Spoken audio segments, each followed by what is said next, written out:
Bon, on continue un petit peu ce qu'on avait déjà abordé juste dans la première vidéo, qui était un petit peu des questions sur la vie. Moi, je dis les deux vies. Quand je parlais de mon ami tout à l'heure, je parlais, il était entre deux vies.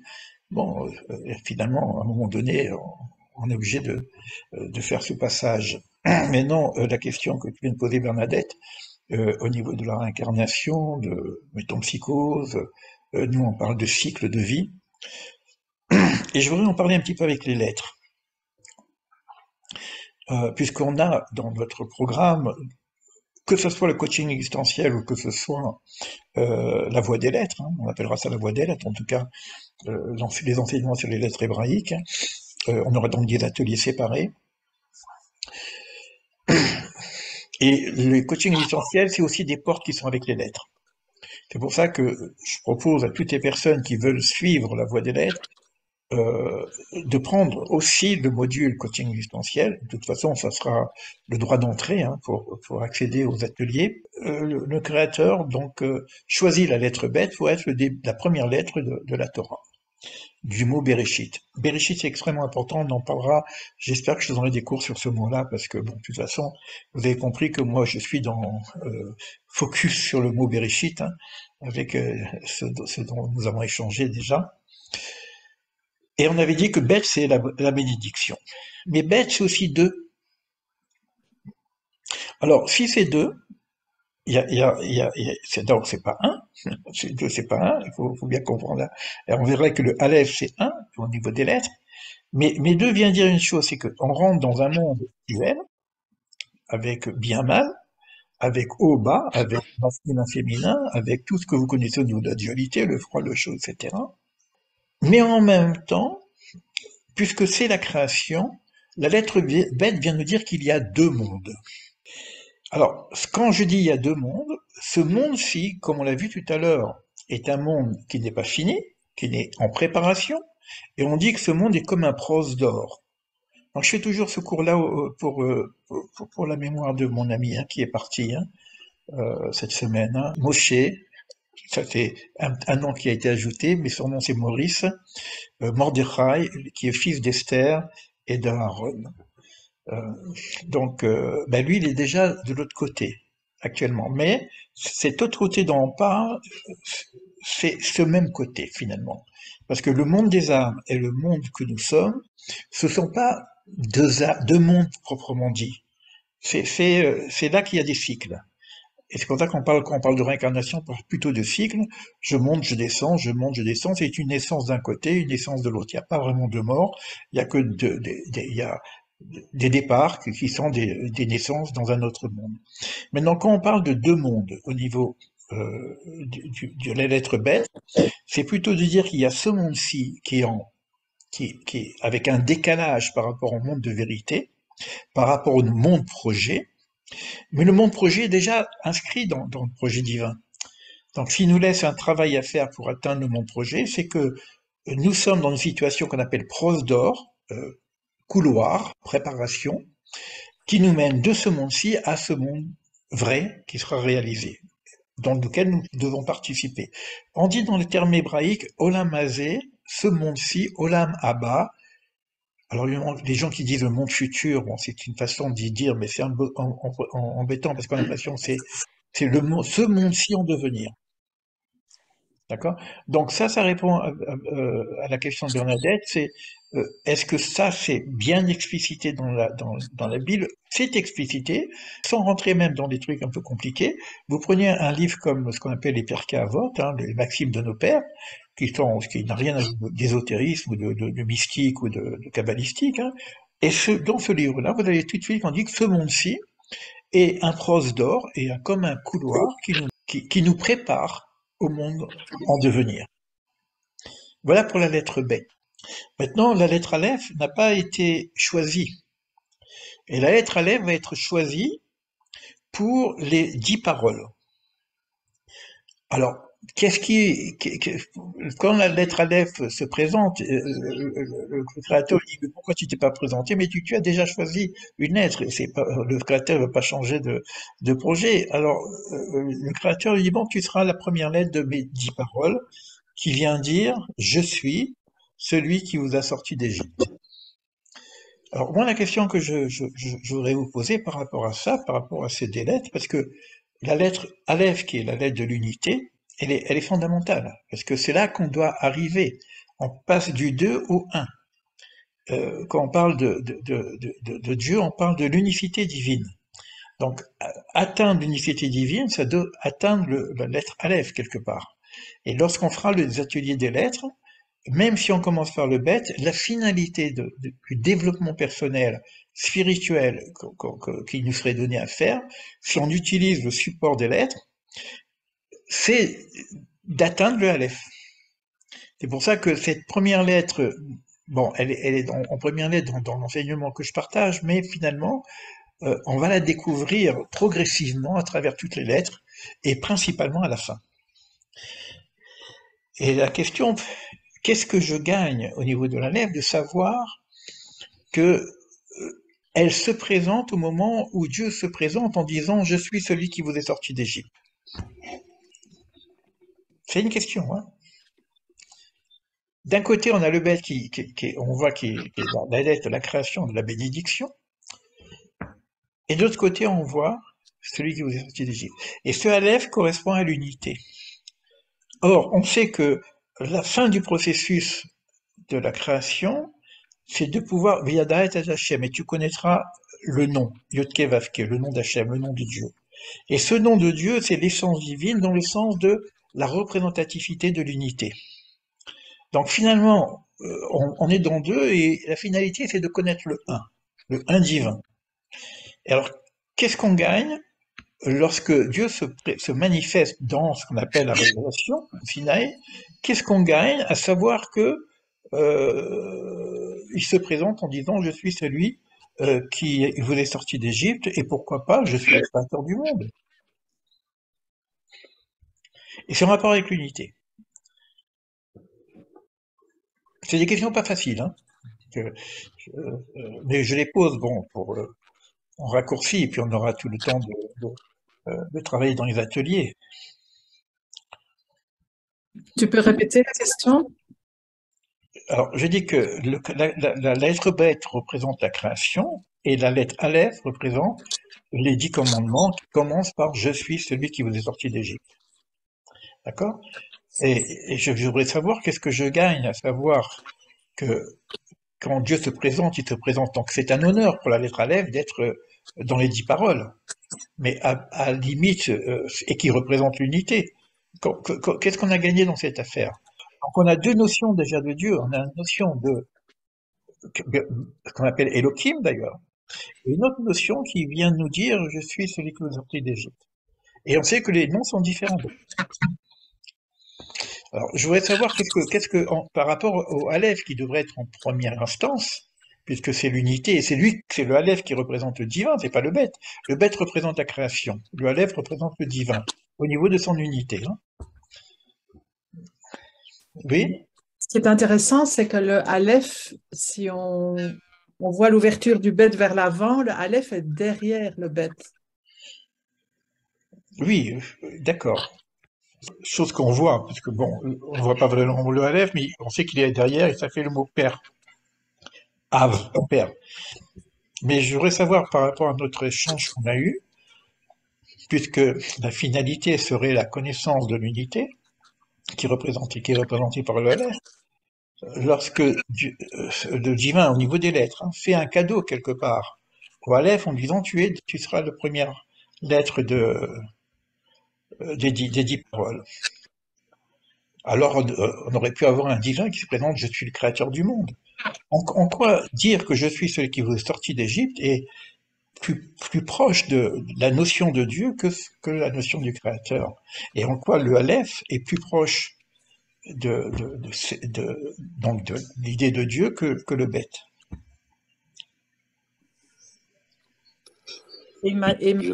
Immanence et transcendance? Oui, bon, c'est vrai, il y a immanence et transcendant dedans, mais parce que Jean-Pierre. Oui, moi j'essaye toujours de faire, de trouver des relations entre les différentes traditions. Par exemple, dans la tradition hindoue, enfin de l'Inde, Le but, c'est de sortir de la roue des réincarnations. Alors, je me dis, la sortie d'Égypte, euh, ne serait-elle pas en lien avec le départ définitif après différents, on va dire, différents contrats à durée déterminée sur Terre, différentes réincarnations pour finir le travail? Est-ce que la sortie d'Égypte ne serait pas l'équivalent dans la tradition hindoue de la sortie de la roue des réincarnations et de cette souvent souffrance qui est induite? Et alors, au sujet du départ, du passage, de ce qu'on appelle la mort, est-ce que le passage n'est pas plus confortable lorsqu'on a définitivement accompli son travail, sa mission, sa fonction? Voilà, question. Hein. Ouais, tu reprends un peu ce que tu avais dit tout à l'heure. C'est ok. Pour l'instant, bon, moi je vais répondre par rapport à la tradition hébraïque. Hein. Ce dont tu parles n'est pas la sortie d'Égypte. Hein. C'est le passage justement de ce que l'on vient de dire, de ce monde-ci, Olam Hazé, Olam Abba, au monde futur. Mais la sortie d'Égypte se fait dans notre monde. Elle se réalise dans notre... D'ailleurs, ça s'est réalisé pour nous au niveau historique. Hein. On va en faire de l'historiosophie, on va essayer de comprendre le sens de la sortie d'Égypte, mais ça se passe dans notre espace, dans notre monde, même dans ce monde-ci. Donc, et vraiment, il y a un passage quand même. Alors, il faut comprendre, donc c'est vrai qu'il y a un passage. Ce qui est dit, c'est que je vous ai sorti de la maison des esclavages, c'est-à-dire qu'on est sorti d'une situation d'esclave à une situation de liberté. Donc, dans notre processus de vie, ici même, une des premières quêtes, c'est d'arriver à la liberté. D'accord? Puisque le monde a été créé aussi avec cette idée de liberté, libre arbitre, même vis-à-vis de Dieu.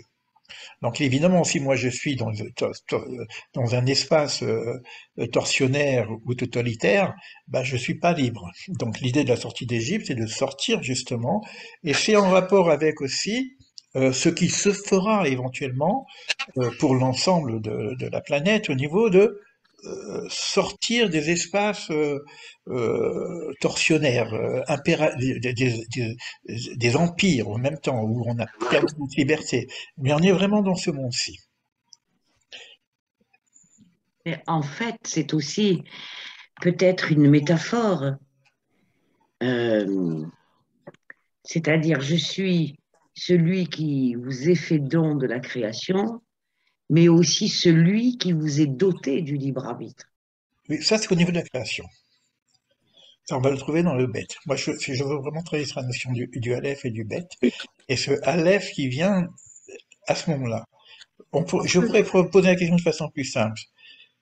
Pourquoi le Créateur, pourquoi lorsque il y a révélation divine, il n'y a pas la révélation divine en tant que créateur, mais en tant que celui que je vous ai sorti d'Égypte?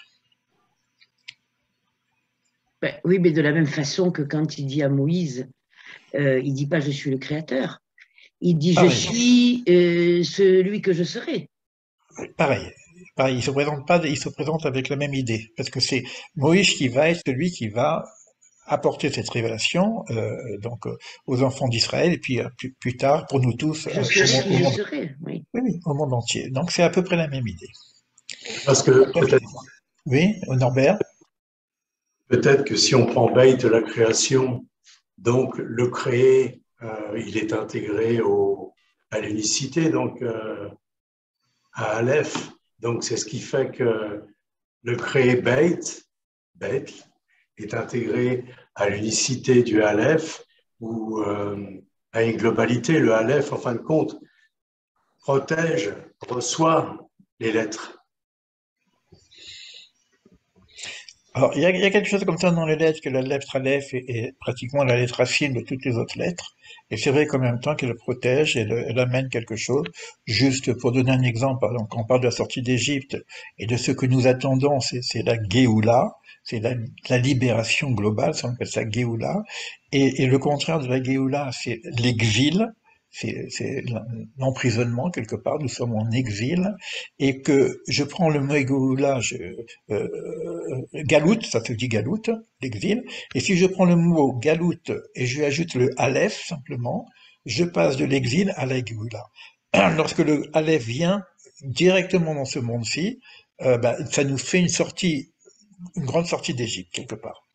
Maintenant, bon, je donne la langue au chat, si vous voulez, mais le, le, le, le bête qui va représenter la création, et donc le créateur, j'ai pas besoin de révélation pour ça. Aujourd'hui, vous savez que la science y arrive. Par la cause, des causes à effet, etc. Il y a même un livre qui est sorti, un gros pavé, etc. La preuve de l'existence de Dieu, d'un créateur. Même si on appelle ça Dieu, il y a un principe créateur. À la limite, ça peut venir à l'évidence, même la philosophie, la plupart des grands philosophes vont accéder à cette idée par la raison, au principe créateur, par le système de cause à effet, etc. Chaque chose qui est existence a obligatoirement un créateur, et puis de cause, on arrive à la cause première, on arrive au créateur. Et puis bon, quand on regarde un petit peu l'organisation du monde, le principe du monde avec les particules infinitésimales qui fait que le monde existe, et qui suffit que j'enlève juste une petite particule par rapport aux milliards de milliards de milliards de milliards de particules, il n'y a plus rien qui existe. Donc on a aujourd'hui presque des preuves scientifiques, bien que ça peut-être pas encore, c'est pas de ça qu'on parle, mais quoi qu'il en soit, l'idée de Dieu en tant que créateur ne pose pas problème. L'idée de Dieu en tant que unité pose problème. C'est quand je dis donc unité, je parle pas du créateur, parce qu'il évidemment, s'il y a un créateur, il est seul, il est un.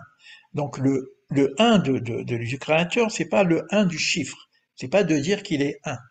Donc on a une question maintenant qui se pose, de quoi on parle lorsqu'on parle de l'unité? Et donc c'est le Aleph qui va représenter cette chose-là. Alors tout à l'heure on a dit des choses, transcendance, immanence, etc.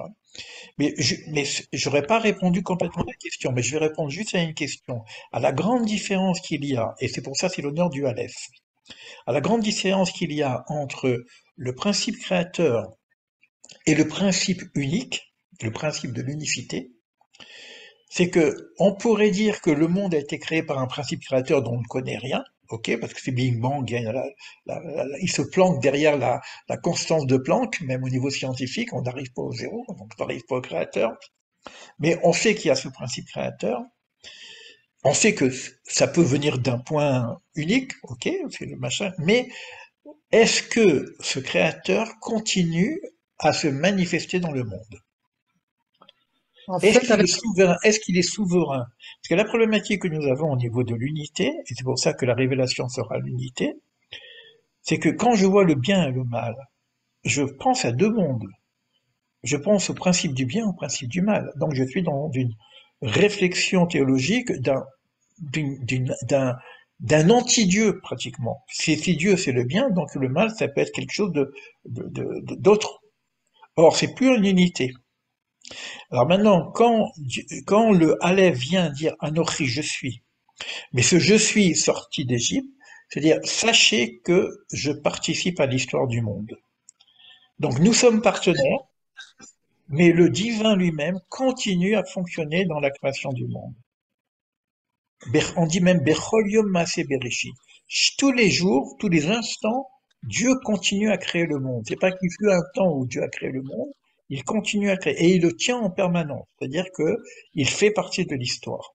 Donc il est en même temps souverain.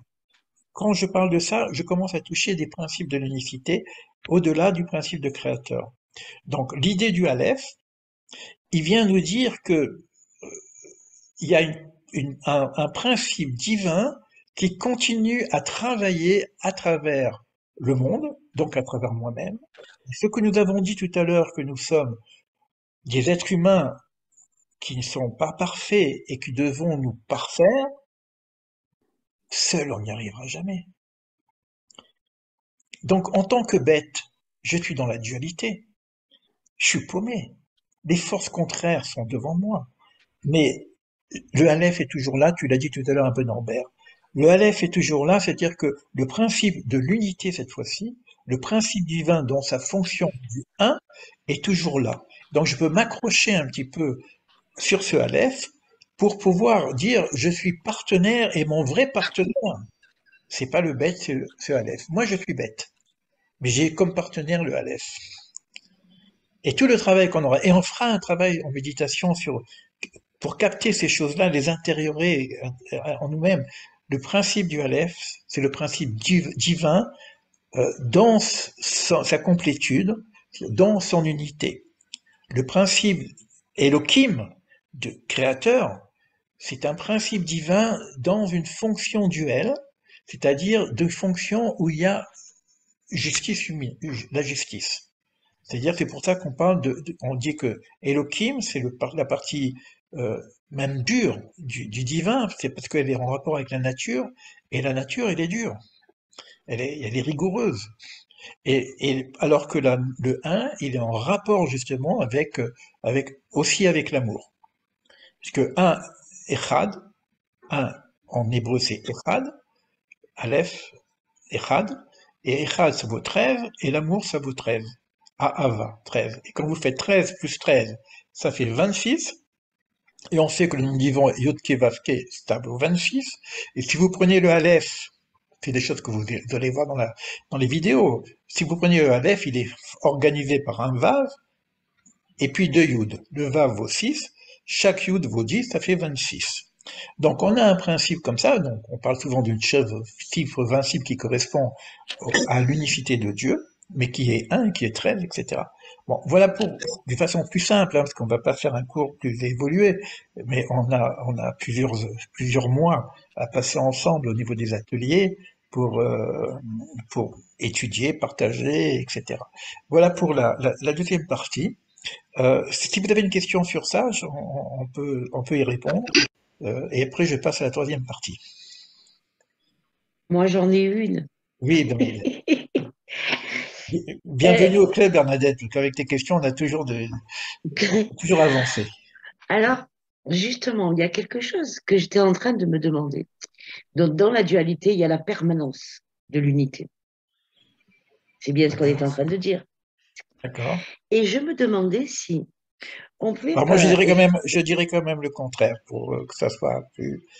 dans l'unité, il y a la permanence de la dualité. il y a la permanence de l'unité. C'est-à-dire que l'unité n'est pas l'uniformité.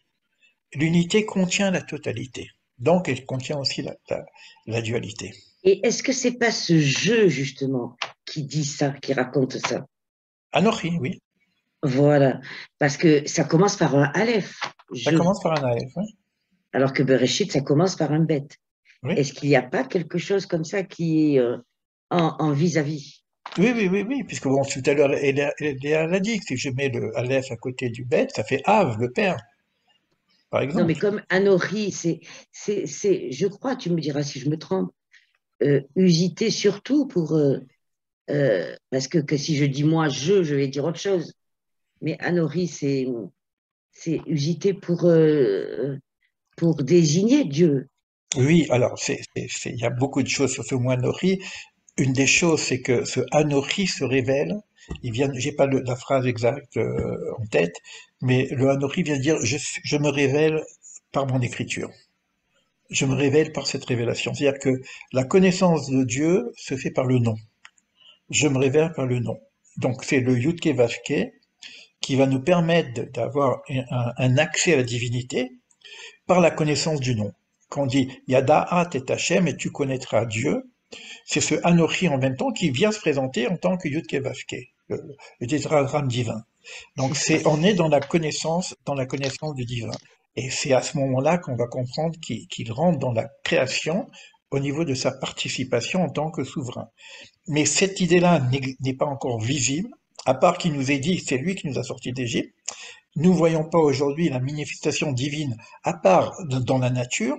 Donc quand je sors dans la nature, je vois la magnificence divine à travers la beauté de la nature. Mais ce que je vois là, au niveau de la nature, c'est Elohim. Mais en même temps, je vois bien que c'est duel. Il y a quand même des choses qui sont magnifiques, il y a des choses qui sont extrêmement difficiles. Les prédateurs, etc. Vous regardez la nature, elle n'est pas aussi gentille que ça. D'accord? Donc, c'est encore Elohim. Mais il y a ce principe divin qui sera à connaître, qui est l'unité. Et ça, c'est Anochi, je serai qui je serai. Il faut terminer la phrase, je serai qui je serai, et ayez, Asher ayez, Ani Hachem. Je suis ce Yudke Vavke. Donc la présentation que Moïse demande lorsqu'il rencontre le Créateur, qui devient justement celui-ci qui est de l'ordre de la transcendance et au-delà de la création. Il dit comment je vais te présenter à ceux qui sont déjà en Égypte, qui sont esclaves en Égypte, quel nom je leur donne, et c'est là qu'on a la révélation de ce nom qui vient et qui sera le nouveau nom.